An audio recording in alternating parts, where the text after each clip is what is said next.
virtually, welcome. Those that are live, buckle up.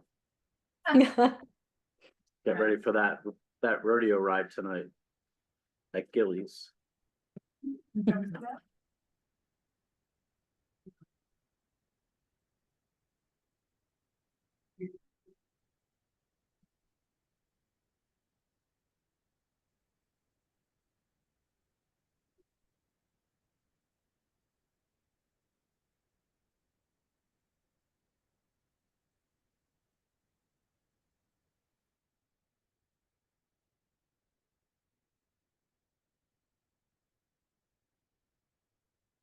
Got me all nervous now. Yeah, I'm trying. We can go stand over there. You're fine. I'm just prepared to die. Yeah, right. I was infatuated growing up when I was growing up as a kid. I was infatuated with it, like learning all about it. Yeah, you were in high school, that's what I was saying. That's all they just released all those reports and everything. Did it really say much though?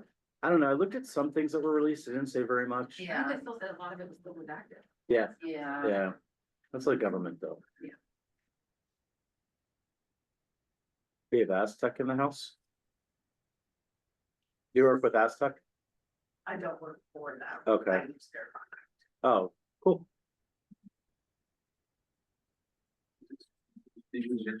No. Did you want that? I can do it over if you like.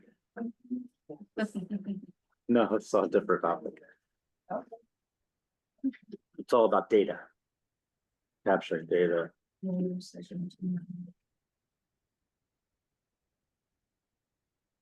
All right, we're at 2 o'clock, right? We're right on time. I think our friends from Essential Ed would like to say a few words. Good afternoon, lunch. My name is Jeannie Hale. I am the Texas, Louisiana, Oklahoma account executive for Essential Ed. We want to welcome you and thank you for joining me and sponsoring this session today. We are also have some books in the back. Our newest book, Overcoming Learning Challenges, Adult Learning Challenges, that we've been passing out.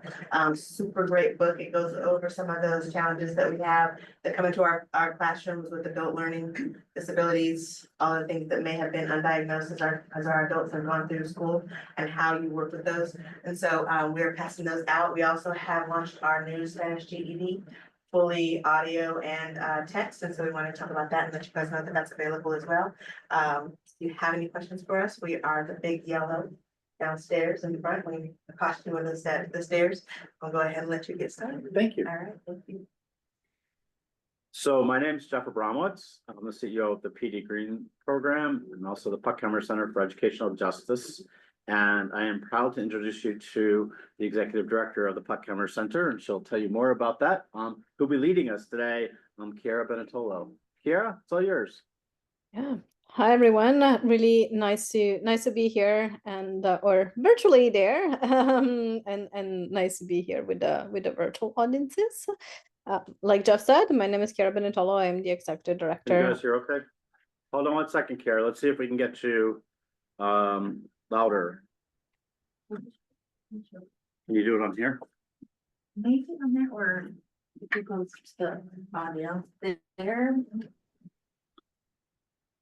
Yeah. Should I make it louder? Owl. You can go to the owl app. It's the owl here. There must be somewhere. Is there a button on here? Oh, here we go. There you go. Go ahead and try talking now. Hi everyone. That says 100. Yeah, it's all the way to 100. All right, you're as loud as we can go. Okay. I can There you go. That's trust. better. That's Yeah. better. Yeah. Okay. We'll all be quiet. All yours. Right. So welcome everyone again. Chiara Benetolo, Executive Director of the Puttkammer Center for Educational Justice here at the Petey Greene Program. We will tell you more about the Puttkammer Center in a minute, but before we do that, let's take a step back and talk about the Petey Greene Program as an organization and what we do. Jeff, do you want to talk about the great org that you lead? Sure. So the Petey Greene Program is as the largest multi-state provider of educational support services in the country. And what we do is we provide tutoring both inside and outside of prisons and jails across the country. And we work with those that are formerly incarcerated to help get them smarter. We also really believe that part of our job is advocacy.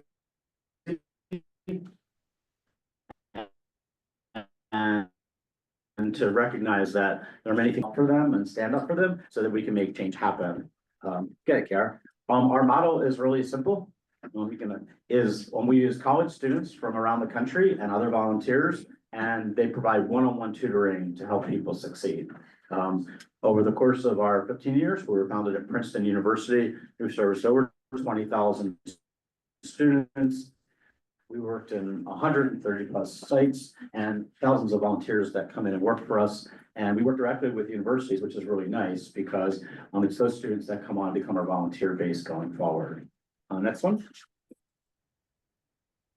So our tutoring program is really simple. And my definition of the Petey Greene Program is education is a very broad definition. I believe that part of it is math and reading, GED support, getting a high school equivalency, basic math, but also things like ESL and language, workforce development, helping people get a credential. Some people may be able to pass that HVAC and know the subject of becoming an HVAC technician, but can't pass the certification. So providing them the math skills, the literacy skills to do that, super important. You're going to hear a little bit today about our college bridge work, which is really helping people navigate from high school into college. I think we make a really poor assumption that just because you get your high school equivalency that you're ready for college. And it's one of the problems that we have in the Pell Arena today. We'll talk about that a little bit, but our college program is amazing. It's one of the shining stars that Kiara actually created several years ago, which is a program where students are really learning how to succeed in college by taking their prerequisite math and reading and writing classes and actually getting credit. One of the flaws of Pell right now is we're having students enroll in these classes and they're using up their Pell dollars before they even get to their major. So being really conscious of that and setting people up for success and not failure is super important. And those programs are both live and virtual or blended. So we're really able to work with them. Many of our college bridge programs, all of our college bridge programs are run by college professors. So that's gives them a real advantage of getting ready. Kiara, I'll let you talk about this, but I will tell you, I've only been a CEO for 2 years. And last year we launched the Puttkammer Center. And honestly, it has really changed the face of the work we do, because while we do the work on the ground inside of the classrooms across correctional facilities in the country, it is this particular part of our organization which is absolutely remarkable in changing the face of not only the work we do, but how we support all of you. Kiara, why don't you tell us a little about the center? Yeah, absolutely. Like Jeff was saying, we funded the Puttkammer Center for Educational Justice last year. And our goal with the center is really to identify and promote best practices in the field of carceral and reentry education, and especially in what is our niche, so to speak, as the Petey Greene Program, that is individualized, holistic educational support for incarcerated and formerly incarcerated students. And we do that in two ways. I like to say that the center really combines research and practice. So we do evaluation of the work of the Petey Greene Program, research, but then we use this research to design and develop pilot programs, which then we evaluate, and we study and feedback both to the organization as well as to the broader field. So we really create that circle between research and practice that I think is essential to test out, prove out, and ultimately scale solutions that are innovative in our field.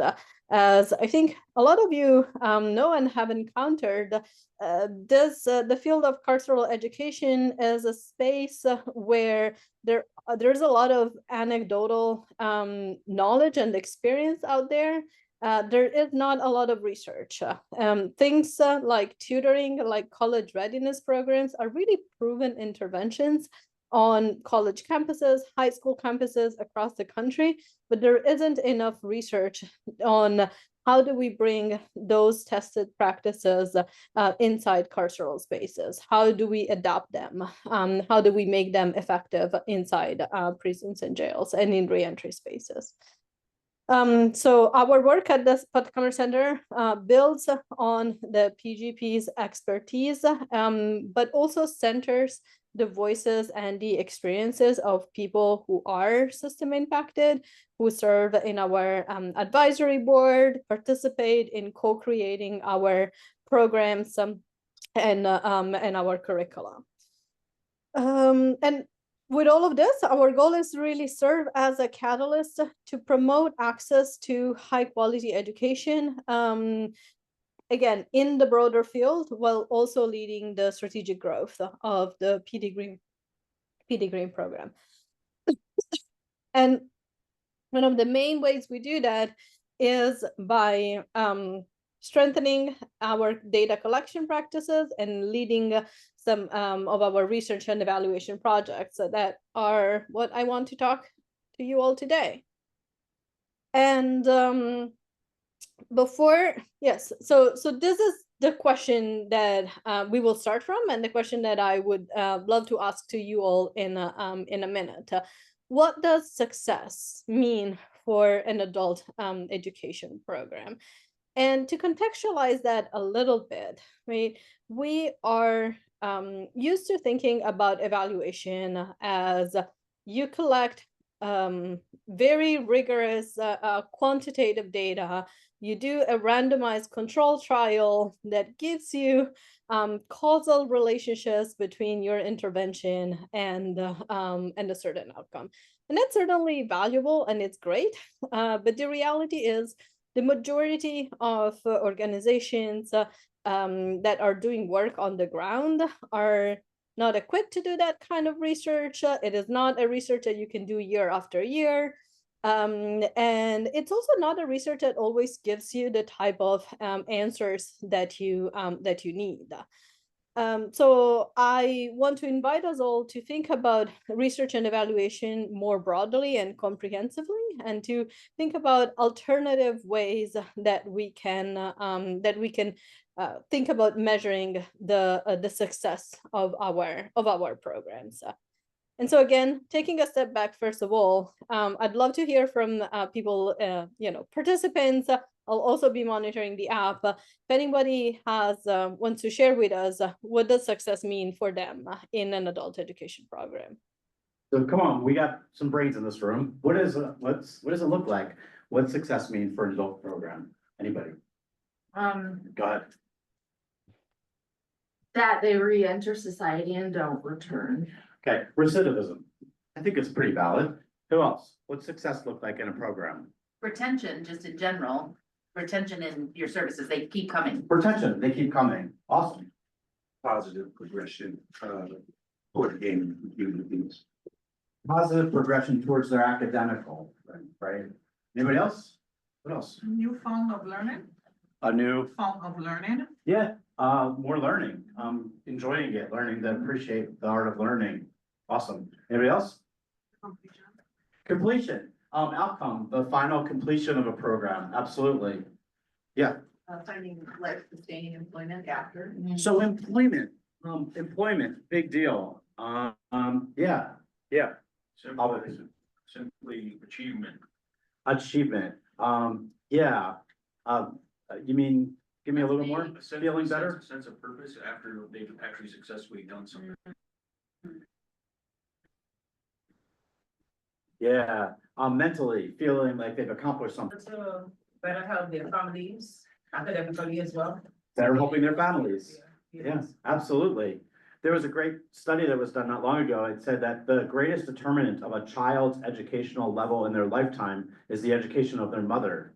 And like being able to make that correlation. Yeah, these are all great data points. Here, are you getting all these?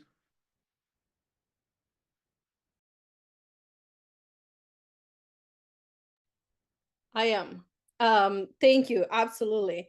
And sorry, I muted you by mistake, but No worries. My and wife does that yes, all the time. I love how I love how you're already some of the threads that we will be talking about in the next next hour or so are emerging. We are seeing academic progress, or I'm hearing academic progress, so achievement during the program. I'm also hearing long-term outcomes beyond the completion of the program, with those employment, reincarceration rates, and I'm also hearing things like confidence rate, enjoyment of learning, and those are measures that you really need to collect qualitatively. Like, you need to talk to people to understand if they are enjoying your program. And so what I will do is present a few sort of mini case studies of types of evaluation and research that we have conducted here at the Petey Greene Program and the Puttkammer Center, the type of data that we use for that, and some of the results that came out of that. And so starting from academic progress as one of the first things that always comes out when we think about success, I have more questions for you, maybe for those who responded that success means academic progress. So how do you measure academic progress in your program? What kind of data do you collect? We talked about some of them. What data did you collect? MSGs. MSGs, Attendance. progress, you know, by testing records. Right. Absolutely. Yeah. Do you do any subjective, like, how do you feel any better? How do you feel? Yeah, absolutely. So things like baseline and endline data is tests are a great measure for that. Attendance, so you can measure how much people who attended 3 weeks of programming presumably are progressing less than people who attended a full semester, etc., etc. So that's some of the data that we also collect. And it led to a couple of more traditional research studies. The first one, which came out in 2013, so we are now actually working on updating, is a quasi-experimental study that showed that students tutored by the Petey Greene Program in a GED program inside correctional facilities advanced 1 to 2 grade levels more than non-tutor students over the course of just 1 semester. So what they did was they took students who had access to PGP, students who didn't, that served as their control group, and they were able to compare those, showing some pretty impressive results in terms of academic progress over the course of just one semester. Another study, I hate quoting myself, but it is a study that I wrote that came out a few years ago, focused on our College Bridge program, that confirmed those results with again, just with a different program. I looked at did students improve their writing skills over the course of a semester participating in the College Bridge program, and we found that yes, students between a baseline and endline writing tests advanced 1.5 points on average on a 3-point scale. And I think this gives you a sense of a different type of study. It was a much smaller scale than the Kowalski 2013, so you couldn't really get any statistical significance. We just didn't have the numbers for that. There wasn't a control group, but there was a lot of value in this for us to test out this pilot program, which at the time was in its first year.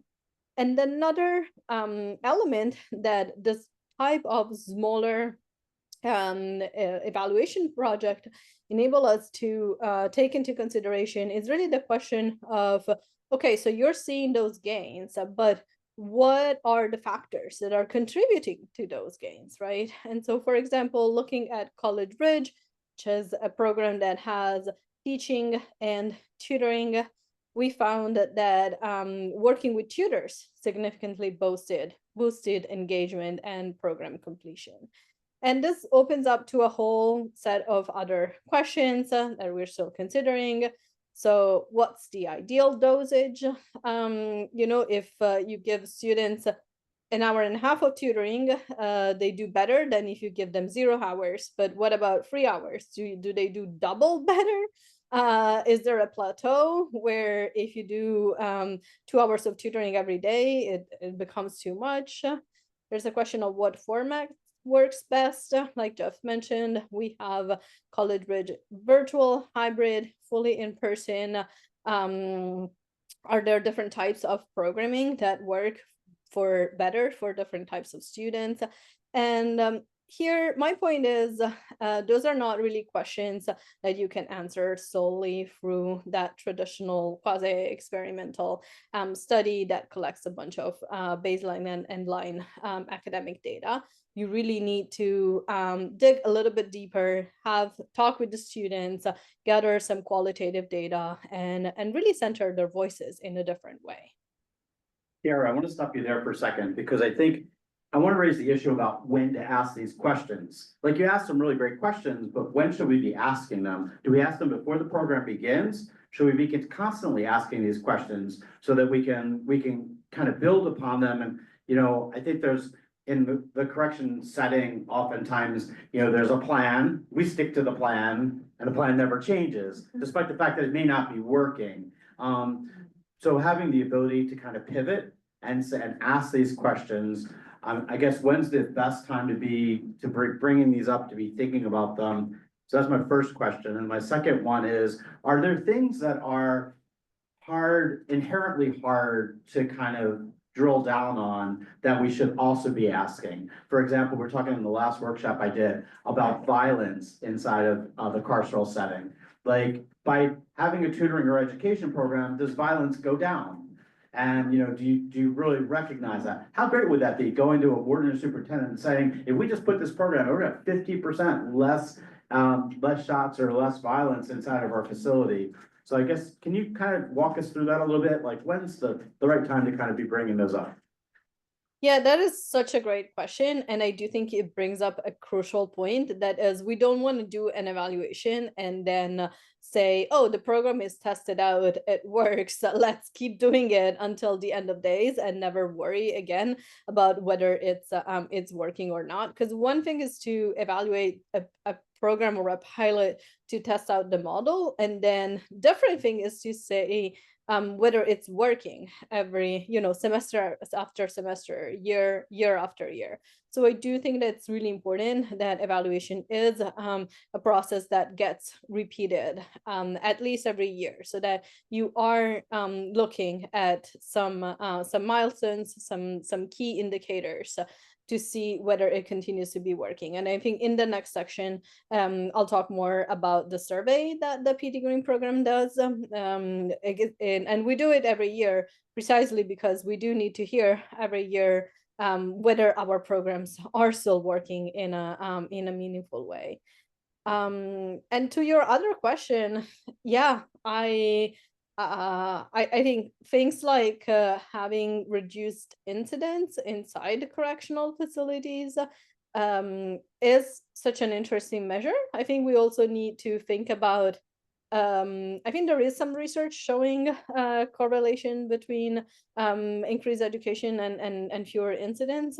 I think we also want to ask why is that happening? And part of the reason why is because people are excited about education, and it's a positive, and there's more of a culture for education.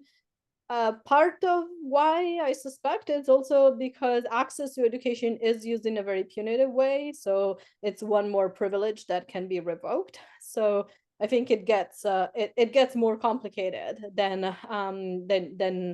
a simple positive. But yeah, in the Petey Greene program also does a partner survey.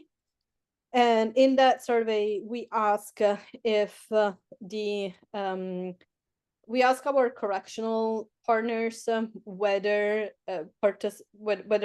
they saw a difference in the culture of the facility as a result of us being there. And more than 70% of the partners responded that the PGP increased awareness of the importance of education among the staff. So I think that's really important to be asking those questions like you were saying, because it turns out that we're not just changing the students, we're actually changing the minds and the cultures of the correctional staff. Yeah, anyone else has any other questions? Cool. Then Good. we'll actually keep going to talking about some of the qualitative data. And like I was saying, every year the Petey Greene program does a student survey. Last year we surveyed about 200 students across 25 programs in 7 states. So we got a pretty high response rate and a poll that is very representative of the variety of students that we serve in our programs. And the responses that we got from this from this survey really confirmed some of the more quantitative data that we had gotten from the from the studies that I mentioned before. Because turns out that students agree that working with tutors is essential to their academic progress. 81% of the respondents said that the PGP tutors help them progress towards their goals. And even more interesting for me, 93% of those who work with us for more than 2 months said that we help them progress towards their goals. So it seems to be that really, if you work with our tutors for longer, you are reaping greater benefits from participation. But the survey also enables us to get some more nuance on again on what contributes to the success. We had an open-ended question about what did you like the most about the PGP tutoring program, and you can see here some of the key themes that emerged from that question that included, first and foremost, humanity and connection. So and you see here a quote from one of our students. The enthusiasm, positive attitude, and helpfulness of the volunteers is what they like the most, being treated as students and not criminals. Individualized support was another important aspect, patience, non-judgmental attitude, and towards the very bottom of this list, we find knowledge, we find ability to explain. So to me, that's really telling us that the key aspect is not going there with knowledge, it's going there with humanity and with passion and with connection. Can you still hear me? Don't get visitation and that don't have a human connection with anyone outside of the walls, that this becomes their visitation. Like it becomes their place where they can connect with someone else outside. And it's amazing that feeling that when they get called and they say, okay, Petey Greene tutoring programs here or whatever, they get really excited. And they get excited because they're seeing someone on the outside, and that connection, I think it goes a long way to preparing people also for the outside world and getting them ready. But it also gives them like an incentive to want to go, to do better. And when they're working with the tutor, making sure they put the extra effort in their unit to maybe do the homework that they need to do when they meet the tutor, or write the paragraph that they need to do, or the assignment. So I think there's a cultural thing in this as well that we have to recognize in the tutoring process. Yeah, absolutely. Thank you, Jeff. Agree with that 100%.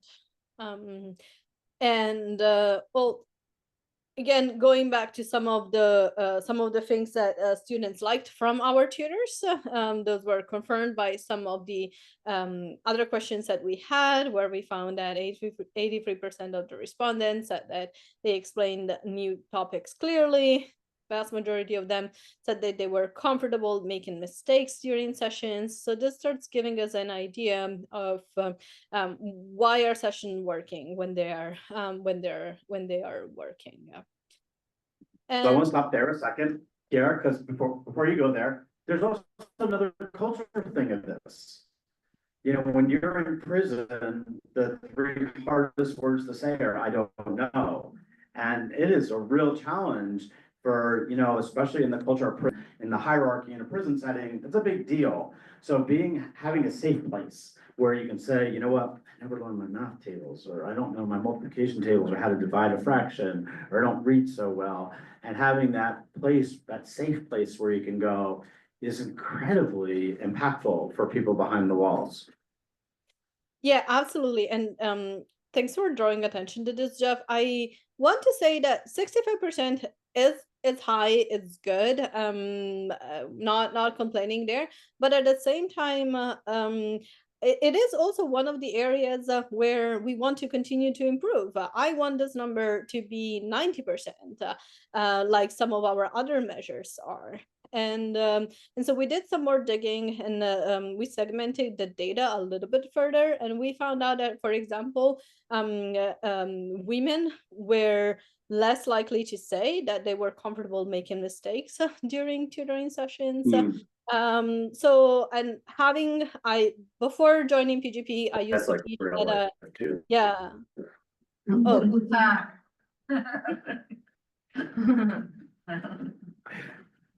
You're good. yeah, but I used to teach at a women's college at Bryn Mawr College, and I definitely found that there was a gender difference compared to the Princeton students that I had taught even before that. So I think considering all those nuances and those aspects, we're, for example, looking at you know, revising our trainings to take that into account and better preparing our tutors. So that goes back to what Jeff was saying initially around, well, when do we need to do those evaluations? Every year, because every year you want to get better, and it's an iterative process. And I wonder if the gender identity of the tutor plays into someone's comfort level with it, you know, like. Yeah. So the question was about gender identity of the tutor and how that plays, and that's really interesting because I could tell you for sure that it has to play a role in it. I know that in a male prison, having I could tell you, we in our film, thinking of SCI tester, where we do some work, and our manager inside the walls there is a young woman who's really brilliant, does great work, but they just love to go in and talk to her. They love and they work really hard to make sure that, you know, they're meeting her expectations. It's something I think we should really be looking at as we move forward, but it's a great point. Yeah. No, that's a great point. And I will say the vast majority of our tutors are women, and the vast majority of our students are men. So the most common pairing is a woman paired with a woman tutoring a man.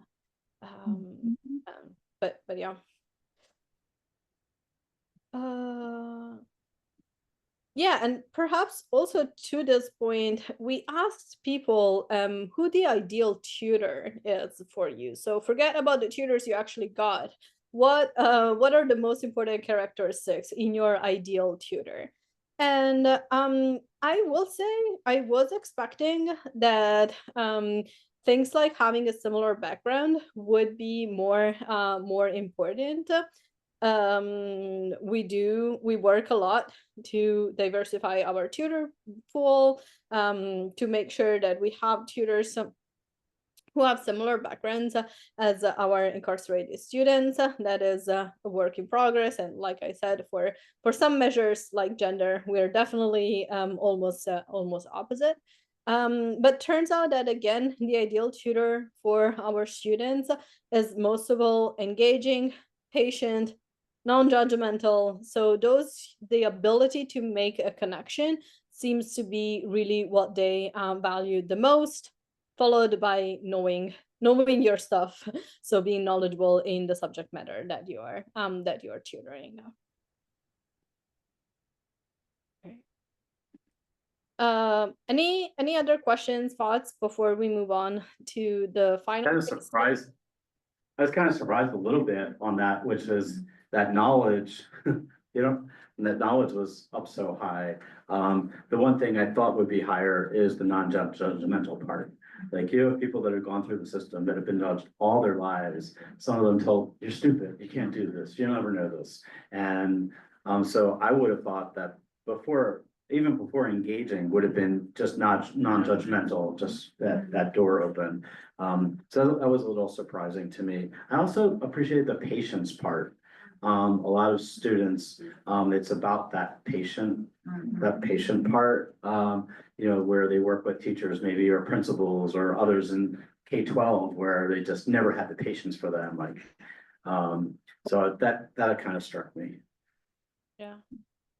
No, absolutely. I'm curious if anybody else does similar surveys, and if you have a sense of what your students value in your educators. Does anybody do a student survey in their classrooms? Yeah. I mean, just like over.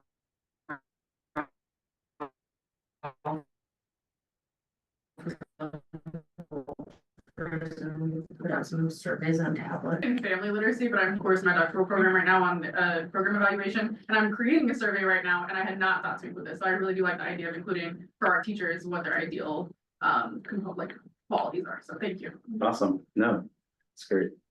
Anybody else? I also think too that we should be asking these questions of the right people. You should be asking them of your students. They always say those closest to the problem are closest to the solution. And we should be asking them of our students, like, what do you think? Does this really work? I was talking about this just in a prior session that I just did too, about the fact that we don't know inside the walls what different things impact the classroom or the individual. For example, we're talking about sometimes people don't take a class inside because it stops them from playing basketball or working, or they'll miss a lunch. Or they are part of, I remember I was in a program where no one showed up in the class because it was part of a fantasy football league that met in the unit. You just don't know what happens behind the walls. So you should be talking to your students as well as your instructors and really ask them those questions. What is it we don't see as we're planning these programs out? Because you may get surprising answers of what that impact looks like and the things that you don't see in the units. Absolutely. And I also think that we designed this survey with an eye to getting actionable feedback, and that's a recommendation that I would give to anybody designing a survey. There is always a strong temptation to design questions that will give you answers that will look good with funders, that will give you a sense of the impact, and those are important, and we got some of those answers and questions in our survey, but ultimately we wanted to create a survey that really engaged our students and enabled us to tweak and adjust our programs in a meaningful way. So you can't just ask, did you like the program and why did you like it, or what did you not like? You want to be trying and asking some of those more nuanced questions that will give you feedback on which you can actually act upon. Kara, can you talk to us a bit? You may get into this later. You can defer my question if you want. I won't fire you. Is about data sharing. And we're really good at sharing the good data we get. We're not so good on the medium data, and we're horrible on the bad data. Like, they don't want to hear it. Like, when a program's not really going well, they don't want to give you that information. They're not so apt to sharing it because they're kind of, they're accountable through the chain. And so a lot of times they just blanketly say, no data sharing at all. We're not giving you anything. You figure it out.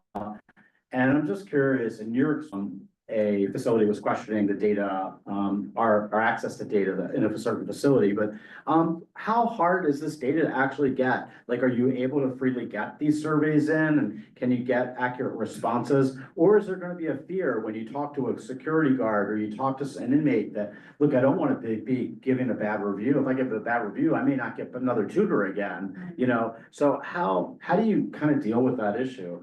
Yeah, that's such a great question. And we do so I think it's actually two questions packaged in one. One question is more about data sharing, and I do want to talk more about that later. But the other question is about making sure that the data we get is accurate. So yeah, we do have all the surveys vetted before we administer them and cleared by our correctional partners. And we have found that there's actually a lot of support. Our survey has some demographic data that we're not always allowed to ask. So in some cases, we do have to remove those questions, but questions that are focused on feedback on our tutors and instructors usually are not an issue for correctional partners. The issue of like the issue of the students' perception is real. One thing that we do is making sure that, for example, if this is a tutoring program, it's not the tutor who administers the surveys. So it's either the instructor or our staff goes in, or, if we can, we try to remove ourselves as much as possible from the process, really to, and we emphasize repeatedly in presenting the survey, it's also written in the survey that the responses are anonymous, and also that they will not impact in any way your ability to access the program. I also want to just stop you there for a second and then let you go on. There is something called inmate.com. So it is a network inside of the prison where word spreads that certain things will happen if you do certain things. And you should be really mindful of that, because that can really put a real crimp in any program that you have. So you should be careful of the messaging that happens, and they should feel that's a safe place to be able to relay information. You can go on here, I'm sorry. No, I was just say, second thing that we did to try and go against that risk of getting overly positive answers and responses was we framed a lot of questions around, like this question, for example, is not asking you a yes or no, did you like it or did you not like it, but we're asking you what are the things that you value, right? So that we don't have leading questions and we are able to get information from the student. Oh, and finally, you were talking, yes, about internal conversations that are happening in the in the spaces where we are. So another important thing to do is what we call closing the loop. So wrapping up you do the survey, and then after you do the survey, or as you present the following survey, making sure that you are reporting back on what data did you get from the survey and what did you do with that data. So for example, okay, we saw this, and in response, we are updating our trainings, or we are placing a different emphasis on how we recruit the tutors, right? Because that builds the sense of, oh, this organization really cares about my voice. They're really listening, they're acting upon this. And if it's not my voice because I wasn't incarcerated last year, well, I'm still hearing at least that they heard the previous generation of those who were here and participated. Okay, I'm gonna move us along for the sake of time. I love that some of you mentioned academic confidence and the perception, like self-perception. At the beginning, when I asked you what does success mean, I do think that's such a great measure of success, and that we should be looking outside of academic progress when we think about what does success mean, especially in an adult program. So self-confidence, self-advocacy, beliefs around education, I think are key indicators that are often ignored. And oftentimes, over time, self-confidence is actually proven to increase academic achievement. It just may take a while. So even for students where if you do survey them every semester, or if you get baseline and endline data on a semesterly basis, you're not necessarily going to see academic achievement. But if you see self-confidence improvements over time, that is going to lead to academic achievement. So that was also one of the questions that, like a couple of questions that we asked in our surveys, seeing that more than 80% of our respondents saying that working with our tutors made them more confident and also more interested in continuing their educational journey. So we're seeing changes in how the students perceive themselves and their beliefs around education and their place in the educational system, which I think is also crucial.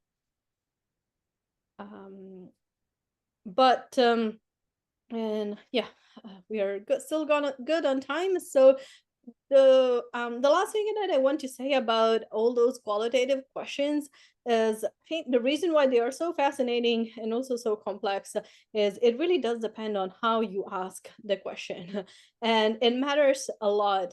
Like we said, who do you ask a question, and also what questions are you asking. And to illustrate that point, I want to go into in our College Bridge program, one of the things that we assumed was that the College Bridge writing program would change students' perceptions of themselves as writers. And so naturally, the first thing we did was ask them, how would you describe your strengths as a writer? As a baseline assessment. And I would love to ask the question to people in the audience to just get a sense of how would you describe your strengths as a writer? Anybody? Mine would be legible. I like to write legible. Yeah, I don't know. That's a hard question to answer. Like, I don't know. I'm pretty decent at Grammatically correct, writing grammatically It correct. depends on what I'm writing for, the intent of it, like an email, I'm pretty good at that, a grant, I need to know. So it depends on the context. If Yeah. it's a grant, it's gonna be different than writing an email and that Yeah. kind of thing. Spelling, maybe, I don't know. That scribble line really helps me. That's a hard question. So how'd you deal with it? Yeah, I love that we're getting those questions. Usually when I do this little exercise a lot when I talk to like college students, and they usually have a lot of canned answers. And already in this audience, I can see that those are some, clearly talking with the adult learners, practitioners who have been in the field for a while. You're not giving me those canned answers, and nor were the students who were incarcerated. So when we designed this question, we thought, okay, it's strength-based, right? We're not asking you what do you think of yourself as a writer, to which, you open the door to people responding, I'm a terrible writer. No, we're asking you, how would you describe your strengths? And so we thought we were on a good path. Oh. Turns out a lot of our students perceive themselves as poor writers or decent writers at best, which doesn't surprise us because we are looking at people in carceral spaces. We know that self-confidence is an issue. More surprising, and to an extent interesting, was that there was a huge emphasis on the mechanical aspects of writing. Spelling, even penmanship, right? So we start seeing that we're asking one question, expecting a certain definition of writing. Like I heard someone in the audience saying, well, maybe it's writing emails, maybe it's writing grants, it's writing as expression, right? And instead, students are hearing, well, how well do you physically hold a pen, basically? So, and yeah, go ahead, Jeff. No, so I think that this is a question, so I love the question, but I would want to know, dig even deeper. Like if I'm really digging deep and see what the impact is on this, I want to know how many people started writing home more after they took this class. how many went back to their families when they got out, and how many stayed with their families when they got out, and how was that relationship changed because of the letter writing or even journaling. I don't know if many know, but I did 5 years in the federal system, and I journaled every single day. I was writing about my experiences inside, and I wrote home a lot, but I felt psychologically, I felt like I had a place to talk to. And, people who are inside, they often don't have a place to talk to, and they're not getting any kind of behavioral health care or mental health care or anything like that. But I wonder if we really dig deeper into questions like this and really looked at what the impact was above. Again, it's asking those questions over and over. So this question may be great, but I have 5 more or more that flow from this that I'd really be interested in knowing about when it comes to the impact. Absolutely, Jeff. And this is a perfect segue to what I want to say next, because turns out this question, I actually think I designed this question, and I think it was a pretty terrible question because it just highlights the gap that there is between my understanding of writing. If I think of writing, who have been like a college literature professor for a fair amount of time, I think of writing as self-expression, as a way to mental health, a lot of those things. But the students think of writing as a mechanical act that needs to be performed correctly.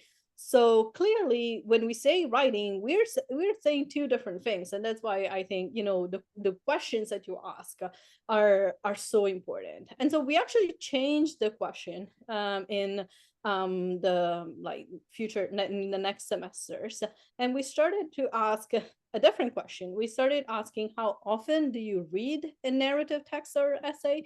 And already here turns out that people in prisons are reading much more than people almost anywhere else. I think once or twice a week, 36%. There's almost half of the population that said that they're reading a narrative text or an essay every day. I don't think a lot of people in this room are reading a narrative text or an essay every single day. And even more so, if you ask them what do they like writing, nobody says I love calligraphy or I love spelling. Of course, they say they like writing poems that are personal stories. They talk about expressing themselves. They talk about feelings. So here there's a different picture that emerges of what do people actually think about when they think about writing. So if you ask them directly, you get penmanship. But if you ask indirectly in ways that get to their passion, you get, science fiction, poems, stories, and a lot of writing that is happening in those spaces. Yeah, noticeably omitted from there are appellate papers, legal papers. Interesting. Yeah, no, absolutely. And another thing that I'll say this last thing. One thing that we did, it's not in here, but because it was a result of focus groups that we did with the students after the course, was thinking about what are the genres in which you need to become proficient. As we started the College Bridge program thinking that the students who are going to participate are students who have all of their life mapped out in front of them, and they know, okay, I'm gonna do this so then I can go to college. And turns out, of course, that's not the way it is. Nobody has their life mapped out in front of them already. And so they were joining because they liked writing, or because they hated writing, or because they needed to write their letters to the court. And they were actually pretty skilled already at those genres. And so we wanted to incorporate some of those skills in our assignments, and emphasize the transferable skills that there are. Ultimately, if you're writing a letter to the court, that's argumentative writing, same as if you are writing a college essay where you have to comment on a text and make your point, right? It's just different conventions, different sets of expectations, but you already have a lot of skills that you can use. And vice versa, if we teach you how to be persuasive in a college essay, chances are you are going to be able to be more persuasive in your court matters. Great. So just to conclude here, we all know evaluation is key. It helps prove out the effectiveness of a program, but it also leads to program refinement, recalibration, and again, going back to what we were saying at the beginning, ongoing and continued evaluation is key for that. Like we said at the beginning, large quantitative studies are important, but they're not the only way to measure the success of a program. We shouldn't think of evaluation as a black or white, all or nothing type of effort. And in fact, surveys, case studies that are grounded in qualitative research really help center the voices of the students that we serve and provide us with key information that we really don't have a substitute for. There's no substitute for having a survey, having a focus group, meeting and talking with the people that you're surveying. So that is my conclusion. I have some questions for you all, and I'm also very happy to continue to responding to any questions you have. Yeah. Let's drill down in the room for a little bit and really get into some weeds. First of all, if we do an evaluation work, is that going to help us with funding? Come on, it's all on our minds. We're all thinking about it, but are we willing to put some time and effort into the evaluation pieces of it to try and get more funding? Or is it something that we don't really, we're understaffed as it is? We don't have enough, we really don't want to take the time surveying and getting all this information from our students and our teachers and from the whole like everybody, the guards and everybody else. I would strongly tell you that, one of the reasons we started the center was because of the importance of capturing this data. There's a great line that Einstein said that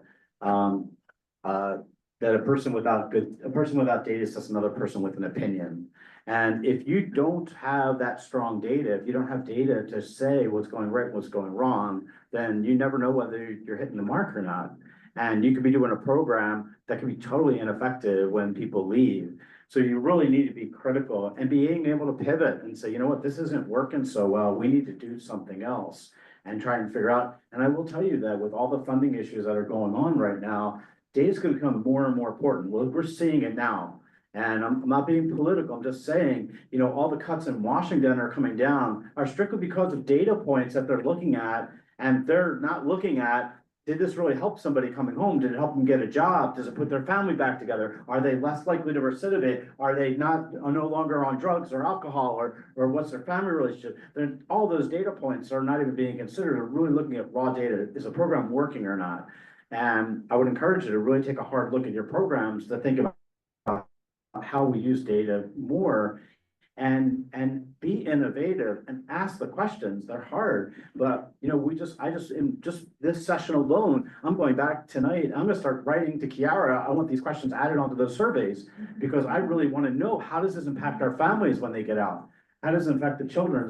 Like really looking down the road at what impact it has. So, but what are we missing? What are we missing? What are we not seeing? Come on, you've got some experts in the field here. What is it? What are the data points or the things that you encounter all the time that we should be asking? Or we just did such a good job? No. This isn't a data point that you're missing necessarily, but I know for us, even using the word evaluation, like we have to be very careful, or we'll have to go through a lot of red tape to be able to administer something. And so that's kind of tricky how we word something. So saying something like a questionnaire instead of an evaluation, or like we have to just be very mindful, and then how we share that information or what we do with it. But we've been more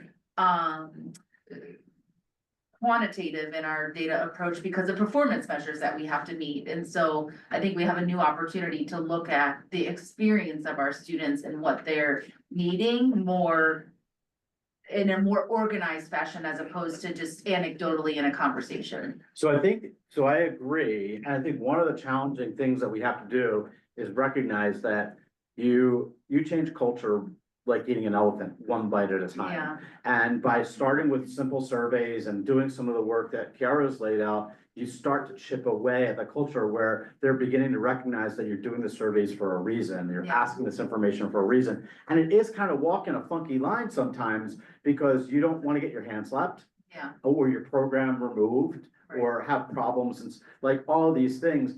And I get it, I really do. I just think that it shouldn't stop you from doing it. Yeah, yeah, for sure. Yeah. You have a question? Yeah. I think you gotta, I think. I'm always trying to be very mindful of collecting only data that I need, because you actually have a lot of stuff. You have attendance, you have recidivism, you have a lot of data points, so. I feel like when people put out surveys. We're used to putting out surveys, but I think we have to be mindful of people's time and what we're really trying to collect from them and being very targeted. So I think time is an issue in all this. Kiara, jump in if you think I'm wrong, but I think time is an issue. You don't want to ask a 100-page survey. Like, I hate when I go and get those 100-pagers, but you want to be mindful of it, but also you want to be aware that some of those data points are really correlated, like somebody that isn't going to class and has results on low scores or whatever, how they feel about a program, or like there's things that relate to each other that you should be mindful of, but yeah, I don't think I that. kind of meant like, so like if you ask somebody about their writing, right, but you probably have CASAS them or given them some sort of evaluation. So you can take a look at all of that data to see where your inmates or your residents, or whatever you call them, are coming in at what particular levels, So, right? So like, so is the question really not, how's your writing, but is the question really your ability to achieve academically or something like that? Do you Well, know what I mean? Yeah, no, absolutely. And I think those are two very different questions. I do think that like self-perception and testing are two very different things. One thing that we see a lot with I mean, we see students overestimating, we see students underestimating themselves. I do think that, you know, your beliefs around yourselves matter and are an important thing for us to ask beyond what your test tells us. And I would be curious to hear from others as well. One thing that we have found is that tests, especially baseline tests and standardized tests, it's very hard to get accurate data for those because students, there's very little incentive to doing well in those tests. So students do them very quickly. They just don't care. I probably wouldn't care. And that goes back to the question of time and investment that we are asking of students up front, without a clear pathway and without a clear reward for doing well on those tests. So there's also another cultural thing here. You should recognize that sometimes we test students inside and there's an impact of why they may not want to do well. For example, not doing well or doing well may take them out of a job in the prison, or it may bump them into becoming an education teacher when they really want to work in the garage or the kitchen or wherever they are. So there's all these other things that come into play. And that's why when you create these surveys, one of the things you should be doing is getting impact from your staff and from the students, and really understanding what you need to see in the culture where you are in the institution. Because that's the one thing I will tell you, in the facility that I was at, one of the cultural things was anyone that took the GED test, actually was shackled into a desk in the room where we were. And they were not allowed to leave the room all day. So it was one room designated for testing. It was a testing room. It has a secure room, and they're shackled to their chair. But if they had to leave, then they failed the test. They couldn't complete. And now you're putting somebody in that room at 9 o'clock in the morning, and they're not getting up till 4 o'clock in the afternoon with no meal and no bathroom. So just think about that.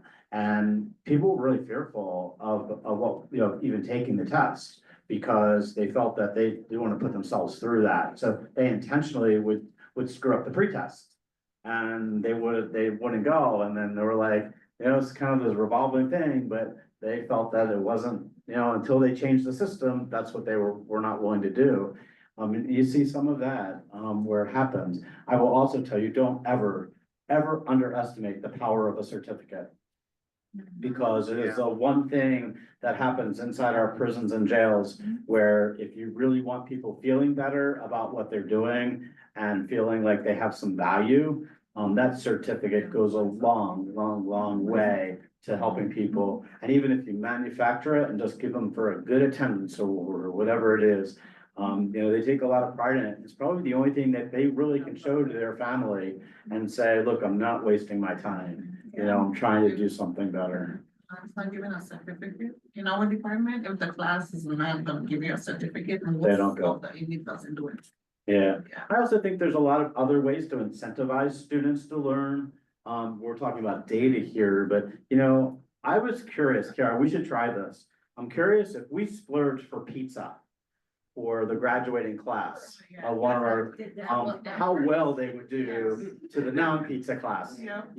I think there are ways incentivizing students, that we probably would think are kind of okay, but for inside, pizza's a big deal. Yeah. I remember guys when they got an extra piece of fried chicken when they passed their GED, it was like, they just won a car. Anyway, Food does work.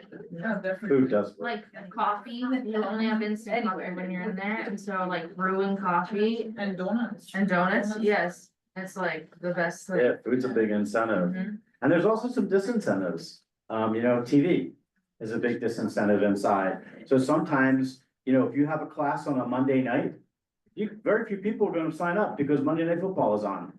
And inside of prison, Monday Night Football is a big deal, right? So, it's just recognizing that there's life in prison that's kind of more important than some other things that we think so much. Do you have anything, are there other slides on this? You could? No, I'm good. It's just open discussion. Yeah, so a few other things. One is, I think that your program evaluations are super important, and you should be thinking about how you get your program evaluated. What does it look like and how well, but it really starts at the very beginning of your program. You should be constantly testing yourselves. Is this working? Is this not? And being flexible enough to pivot. And that's really important. I do it all the time. And with my staff, we'll look at programs, things are not working, we'll try something different to see if that works until we get the right recipe that's gonna work. And every facility is gonna be a little bit different from everywhere else. Just really important. I also believe that in the academic world, there are a lot of things that we miss when we're looking at education in our prisons and jails that we just don't think enough about. One is ESL and non-English speaking learners and how we support them in some of these. Like in these classes, we're getting data now, but I've got to imagine that Kiara, that some of these survey questions are going to land differently on your non-English speaking students than they are your English speaking students and the impact that has. No, absolutely. And I just want to say that indeed, we are piloting this year a survey in Spanish for our Spanish speaking students. And another thing that I think it's important to consider is, and again, along the lines of what are you doing with the data, how you're asking those questions. The first version of the survey was, it's always short. We always want to think about what kind of questions are we asking, what are we doing with every single question that we're asking. But there were some turn of phrases that were longer, a bit more convoluted. So we did a lot of work to simplify the questions. Again, because we value the time of the people who are taking those surveys. And that's also something that I would really recommend to anybody who's developing a survey, to have it read by some, a pilot set of students and have them really give you their feedback on how many seconds did it take me to really understand this question, and what is this asking me, and why are you saying like this convoluted turn of phrase when you could just say education or. Yeah, we haven't even talked about time. you know, the time of how long it takes to do a survey or the questions. I just want to leave you with this, and Kara, thank you so much. You're excellent. Doug, do you have a slide with your information on it? Oh, yes, sorry. So if you Ew. want to reach out to us, please Yes. feel free. These are, some of our connections and website and everything in CARES. There is material on the Puttkammer Center and Petey Greene in my card here. We welcome conversations with every organization about how we can help support you. We are a nonprofit. Not my job, our job is to help support you to get better outcomes, period. And I've always said this, so many of you don't know, I did some time away, but I promised myself when I came home that I was never gonna let funding step in the way of doing good work. And so if you have a program or you're in a facility and you need support, we'll figure it out. I promise we'll figure it out. But I also want you to know that there are people out there that are doing this work all the time that can give you some good information and really can help you kind of make your program even stronger.